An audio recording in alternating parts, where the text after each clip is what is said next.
High রে কপাল, গরুর গোস্ত খেতে মন গেলেও গরুর গোস্ত খেতে পারি না। আর যদি টাকা থাকতো তাহলে মনে করে 1 কেজি হচ্ছে গরু গোস্ত নিয়ে এসে মনটা শান্তি করে খাওয়া গেল হয়। বাবা তোমাকে গরুর গোস্ত এনে খাওয়ায়নি এই কয়েকদিন আগে? ঈদ আর ওই ঈদ ছাড়া গরুর গোস্ত এই মুখটাতেই পড়ে না, কি কষ্ট।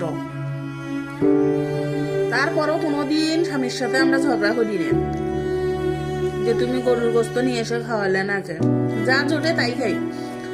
স্বামীর ইনকাম যেমন ওই রকম করিয়েই চলি। বিসমিল্লাহ। তো আজকে রান্না করছি রাতের বেলা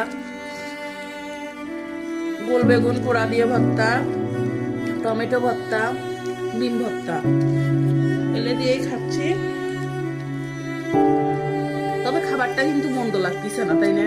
খাবারটা সেই মজা লাগতেছে, আমার তো সেই মজা লাগে।